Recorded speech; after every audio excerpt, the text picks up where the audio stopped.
Our next contest of the Better Photography Weekly Challenge is Illusions. Our judge and mentor is Mr. Hari Katragadda.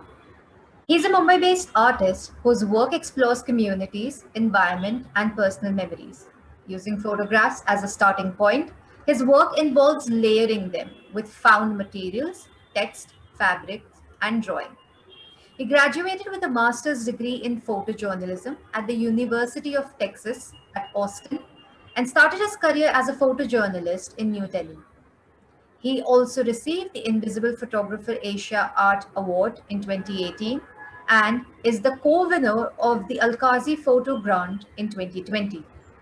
His editorial features have appeared in many publications, including Geo, Stern, Vanity Fair, and the BBC. Hello and welcome. Hi, thank you, Nilofer. So, um, photography is supposed to be like the documentary evidence of our lives, and that's how people uh, perceive photography as opposed to painting. Historically, the moment photography came, painting kind of got shaken a little bit because painting was from imagination and photography was what we observe in the world and we represent it on a film, on a plane. Now, this issue of representation is is being debated and thought over for a long time. And Plato had this idea of mimesis, where the the work of an artist was to represent the world in the most truthful way or the most accurate way. So that kind of a notion went on for a long time until we came to avant-garde, which is like almost last century, beginning of last century or end of 19th century, when these ideas of copying nature or copying what you see or imitation, that kind of was challenged. And then we wanted to be more expressive in our art, in our work. So even photography kind of took a cue from that idea of avant-garde, where a camera which faithfully records what is in front of you now can actually trick you into seeing things which do not exist or do not appear what they seem to be. So that's what we will focus today on: illusion, like how photography or perception, in general. So we look at optical illusions. Typically, that's the foundation of this whole thought about illusion. So, okay, so there are three ways of looking at illusions, and broadly speaking, the first category would be literal optical illusion, where you can see two images simultaneously because the way it's drawn. So this is one of the very famous example of uh, young girl and an old woman, both simultaneously existing because the way it's drawn. So that's an literal optical illusion, because literally you've drawn it to create that illusion. This is physiological optical illusions, where uh, the image itself is a very complex image which is broken into shapes, various colors, and brightness tones, all that. So that creates a kind of a confusion in the brain. So this is uh, it's like your brain melt, like. So this is second kind of a thing. And now we have a third one, which is cognitive optical illusions, which is more about how our brains interpret things, like how the same image can be interpreted by different people in different ways. It's like a glass is half empty or half full. So this could be like an object, or like you can also see it as a silhouette in which there are two people facing each other. So I just want to touch, lightly on this a philosophical issue of what is an illusion and what is reality. What do we perceive as reality? What do we believe? So Plato had this allegory of the caves, in which he conceived of a situation where the three prisoners were chained inside a cave, and then all they see is shadows of people passing by with some kind of a puppets, which they're holding, and there's a fire behind them, so that it casts a shadow on the wall. So the prisoners can only see what is projected on the wall. They can only see the shadows. So that's their reality. That's all they know. And at some stage, one of these prisoners escapes. Should I go back? Yes. Okay. Sorry. So at some stage, one of the prisoners escapes the cave and goes outside and actually sees that, there are real people walking, there are puppets, cutouts, which is casting shadow on the walls. And then he realizes like it's a whole setup which was completely deluding them. As long as they were in the cave, they could see something which was actually not real. It's just a shadow. It's an illusion. So he realizes like, he has this big revelation, and then he goes inside the cave and, very excitedly declares to the rest of them, saying, hey, what you're seeing is actually just a shadow. The reality is something else. And they look at him like, oh, you're mad. Like, this is the reality. So they completely ignore him. They discard his notions of what is reality, and they continue to believe in this. So the reason why this is very important for us is because of so much of fake news, um, the manipulation of media, how photography is actually used to manipulate our political views, our everyday lives. So this Plato's allegory of the caves, which was conceived such a long time back, it's still absolutely valid even now. So we have to be very vigilant about what we're seeing and question whether is it true, is it like a propaganda, is it fake, is it interpretation of somebody whose um, ideas to manipulate people. Okay, so we'll come to examples of photographic illusions, and then we'll come to how it can be extended to something beyond just playfully tricking, a trickery of camera angles, light, perspective, lenses. So broadly speaking, we'll to make photographic illusion or the images with photography illusions, we'll have like these uh, basic stuff like perspective distortion.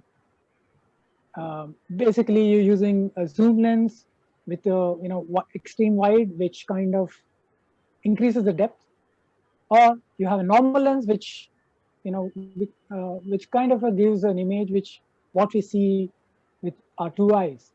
And then we have like a extreme tele lens which completely flattens the perspective. So the relative size of the image, the subjects in the frame can be like completely compared. On the other hand, if you have an extreme wide lens, they are completely distorted. You cannot compare them. So that's one way of achieving it with a zoom lens, for example. Or you can use different prime lenses like a extreme wide, normal, or tele lens. And then you have abstract images, and then I'll explain what exactly an abstract image, and we'll see an example. And your composition really matters in this. No matter what, a picture, can be broken, or it can fail, or it can really work with a very strong composition. So always keep composition in your mind. So that's something which is a very critical component of a great image. And then use angles. So in cinema, for example, you have low angle, high angle shots. So like where you stand is, for example, like let's say you're 6 feet high. So your camera is pointing at the subject from your height. On the other hand, if you really, sit down and then shoot something towards the sky or up angle, low angle shots. So again, you have something very dramatic. So these are the angles which can completely emphasize something about the subject, plus also it can give a false sense of a scale. So angles, and then lighting. Lighting is, of course, one of the basics of great photography. So again, lighting, the bokeh in the lenses, all these can create some kind of an illusion, which could be, utilized to make some great illusive, illusionary pictures. And then, of course, scale. scale again, going close to subject and using a split lens, for example, can completely, change the whole perspective of what you're looking at and the distance between the subjects. And no matter what, one of the, absolutely the kicker would be like surprise. If I've not seen that kind of image, even though, we are familiar with those stuff, like you go to Leaning Tower of Pisa and or Qutub Minar or Taj Mahal, and we've seen all those, tourist pictures hundreds and millions of times. But if you can bring in some surprise element to a regular image, nothing like that. And finally, these things need a plan. So plan. Um, you can use a paper and a pen and compose a frame and try to shoot using your lenses or angles. So finally have a lot of fun. Because this is like really a fun thing to play with. So okay, so this is an illusion created with a huge bird. Um, it's kind of an obvious, but it's like very surprising an image. Like it's not something which you see very often. Again, um, we've seen wedding photos millions of times, but there's kind of something really odd about it. This is a very beautiful abstract image, can be interpreted different ways. Again, it's a very nice use of lens and also space, for example. You can see how the line goes into the horizon, but it's a very interesting use. Great use of colors, color of the clothes and the landscape. Yeah, again, unusual, pretty unusual. It could be like a Photoshop image. So again, a terrific image. Very I don't know. It's like you have to be ready for your great image. So luck, but you had to be prepared for the luck. You prepare for your luck for like 10 years, 20 years. You prepare for this image. Again, a great use of background clouds. Clouds are something people play a lot with. So look out for clouds because uh, they can give you a great backdrop for playing with illusions. Great use of shadows. If you watched Ingmar Bergman's films, his early films, Wild Strawberries, has this kind of high contrast images which have a very deep psychological significance. So this also has, I would say you can read a lot of psychological significance in this image. Moon is another great subject people play with. Again, remember the size of the moon doesn't really change. It's just that we use a long lens, a tele lens, to compress the perspective. And it's a full moon. So, but remember, size of the moon doesn't change whether it's full moon or like half moon or whatever. So it's size of the moon is identical. It's just a use of lens, very creative use of lens, and of course the moment. Yeah, these are again very interesting. There's one more image, next image, very similar. We should try these things with light, play with light.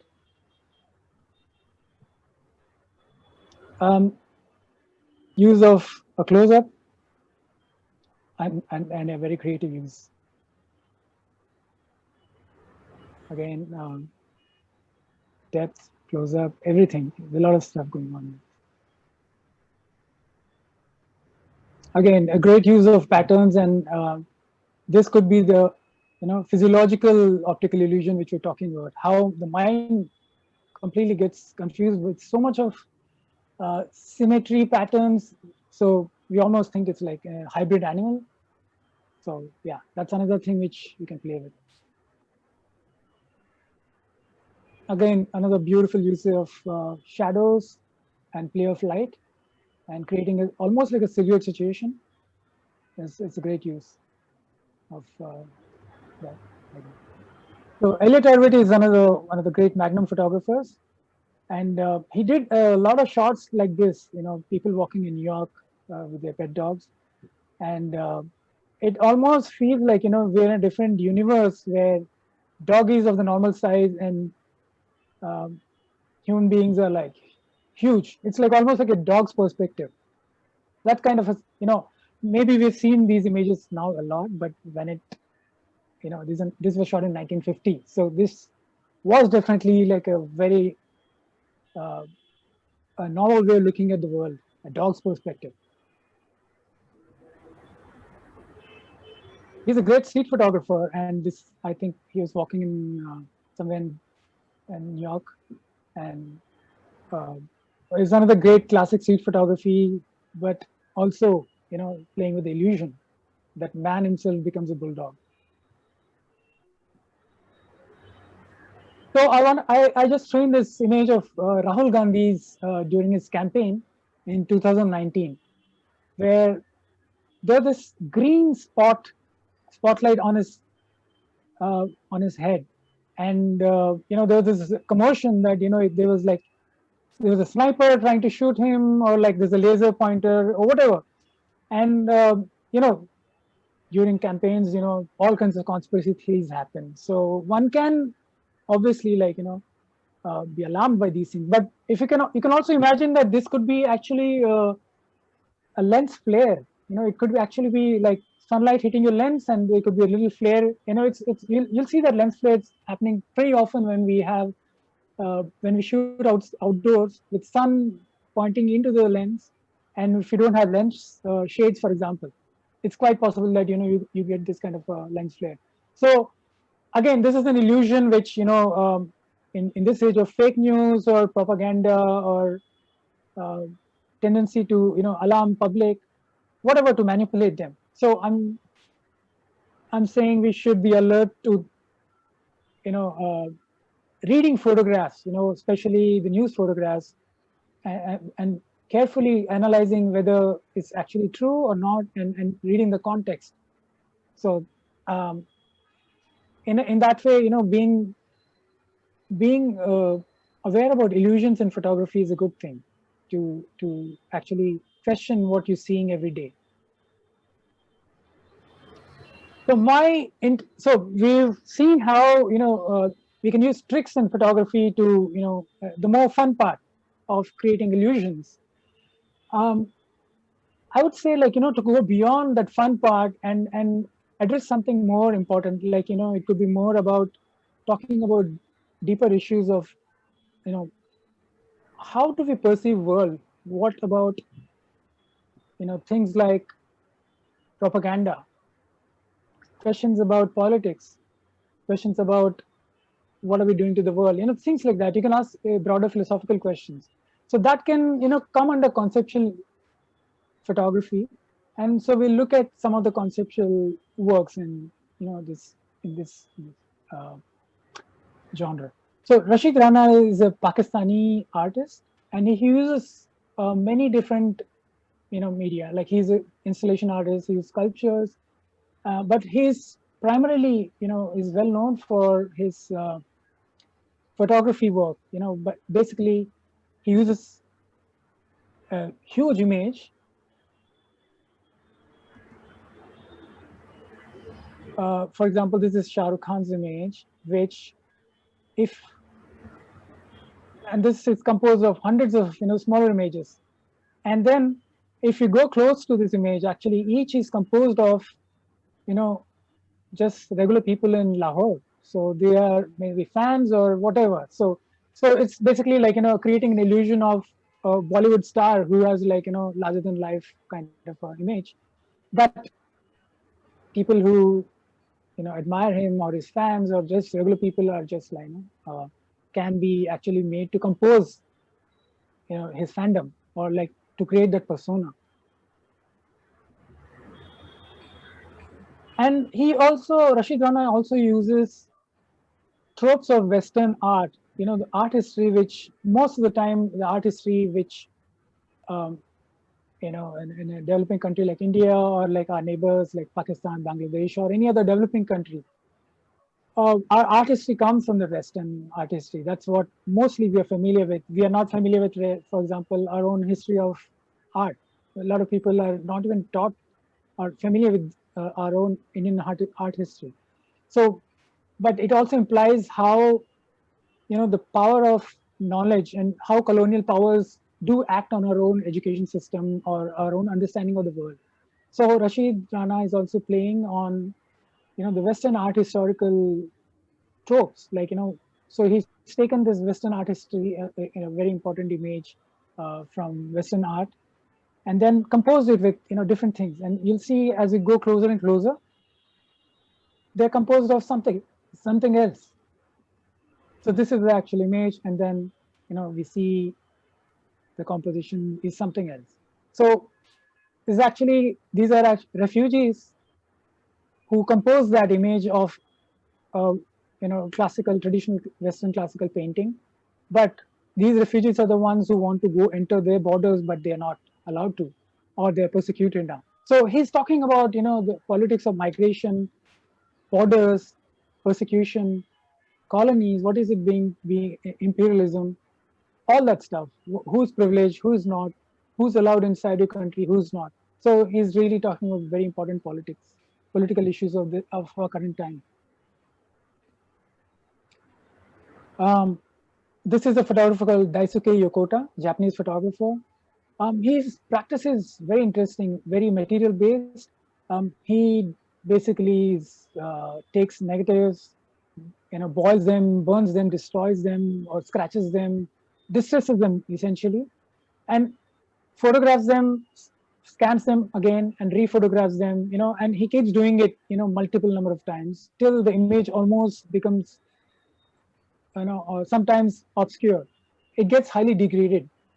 So this is an illusion of a decay, which also, Daisuke is also pointing about the how like photography doesn't capture, like there's no sense of time in photography. You always capture a moment. It's like you freeze a moment and that's it. So Daisuke is wondering, if it's possible to incorporate time, like like a movie which runs for an hour and a half or 2 hours. There is a linear time going on, like it begins and ends. But in a photograph, it's just a frame. So in Daisuke's work, he's trying to incorporate time, through this multiple, reprinting, distressing the image, and somehow capturing that remnants of time in the print itself.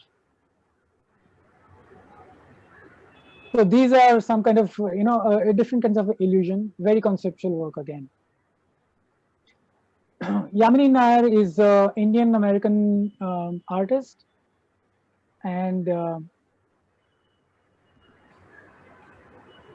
she builds these models, basically architectural models, and talks about the notion of remembrance, memory, and again, like Rashid Rana, she also speaks about uh, notions of colonies, migration, and most importantly, memory. So what she does is she makes a set and then photographs them and destroys the set.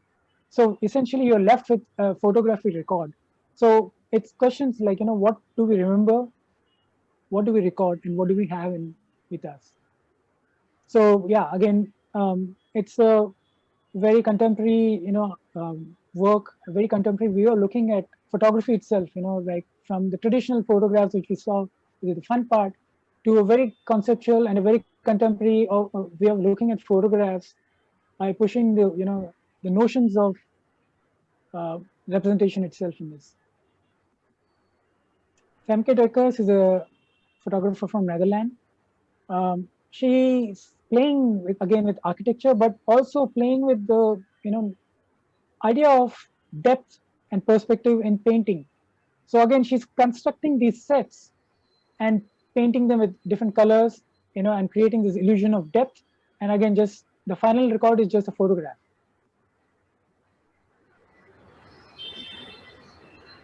So this is like how a set looks, before it's again dismantled, because finally the record is the photograph. Curtis and Sondergaard are from Switzerland, and again they talk about these very well-known images, which are very politically loaded images. These are Tiananmen Square from China, where this is a very famous image by the Magnum photographer Stott Franklin. This guy basically stopping all the tanks. Uh, Absolutely, like one of the most stirring images of last century. So these two photographers build small-scale models to recreate those historical photographs. So these are, again, highlighting those issues, and also like questioning if we can recreate stuff, and what do we believe in, and what is memory, things like that. Again, you can invoke a lot of issues through these. So this is like how their workspace looks, like literally they are uh, matchbox size uh, tanks. This is Zeppelin, one of the very famous pictures from, again, 20th century, of a Zeppelin disaster. Richard Moss is a photographer who works with infrared film. Now, this is like a very, not, it's not something which we use in regular photography at all. And most of the time, these are, basically uh, are used in by army for reconnaissance, like vegetation, where people live, where people are hiding, stuff like that. So what Richard Moss is like, he's using those military ideas to like photograph people in these conflict zones. He's photographing Congo, and you know it's very unreal. Like these colors are like really unreal, because the greens become pink in this. And if you look at all these landscapes, which are like very surreal, but they actually photographed with infrared film, you and you'll start wondering, like, why is he doing it? What is the context to this? So you'll wonder about all these questions, and basically you realize, like, he's talking about a war, which we are kind of, we saw so many war photographs. We are saturated with, okay, yeah, war is happening in Congo. I know it, whatever. It's familiar. So by making this choice of shooting with infrared film, he's again making us relook at what's happening, and we're really forced to look and question, what are we seeing? Why is this happening? Why is this war happening? So again, it's an illusion which is created, but there's a reason why he's using it again, and it's again for a political reason. Why, and how media can also make us numb to the reality, and uh, we can use these ideas to question them again and again. John Font John Fontcuberta is a Spanish photographer. He again uses photography. He's again very playful, but he's also very, very political, and also questions the medium of photography itself. So Spain had this dictatorship for a long time, and then uh, once they got out of it, it's like literally the hell broke loose. So he started manipulating photographs to create stuff which didn't really exist. So you start questioning, oh, is it real or is it not? Because during dictatorship, your everything is controlled. Your media is controlled. Your ideas are controlled. Your truth is controlled. Everything is controlled. So he's again asking us not to forget what we see. That is it propaganda, or is it some kind of a manipulation? Is it real, or is it just something for the party which is in the power to gain something? So he is one of the examples is this. So finally, I'm going to show some of my images. Again, these are conceptual works. These are essentially cyanotype images. But we've seen photographs of pollution, and I've worked on this project on pollution in the Ganges, and we've seen hundreds of times dead bodies floating in the Ganges, or just industrial effluents flowing into the waters, and uh, people getting sick and all that. So I wanted to see again, if we can relook at the same problem of pollution conceptually in a very different way. Like for example, this is cyanotype, but these are not straightforward images of a photograph converted to a cyanotype image. These are actually a material intervention. So as in the surface of the print itself is affected by the pollutants. So you see in this image, this is actually chromium, which is an effluent which comes from canneries in Kanpur, and the cyanotype image surface is now actually dabbed with chromium. Hexavalent chromium is highly carcinogenic. So this is like the final print which looks after drying. And chromium is used to basically bleach leather. So this also bleaches the cyanotype chemical on the print. If I don't tell you what it is, so it looks like some kind of a broken landscape or a dry landscape. But again, once you know the context, and then you start thinking about what are we doing to landscapes, questions like that.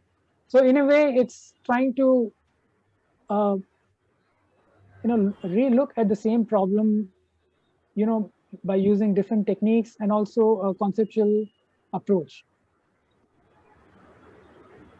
This is a leather dump in Kanpur. Kanpur is like hub of leather industry in India, and it has like huge problem of chromium contamination of groundwater, and which eventually flows to Ganga River and contaminates with chromium. So this is a print again sprayed with chromium water, which bleaches the leather with the print. So this looks almost like a dystopic landscape with it looks like a beautiful snow landscape, but actually it's poison landscapes. Okay, so again, this could be like a Google Earth image, but actually this is effluent coming from a water treatment plant in Kanpur, and this water, which is supposed to be treated, actually has a lot of contamination, despite the effluent treatment plant having cleaned it.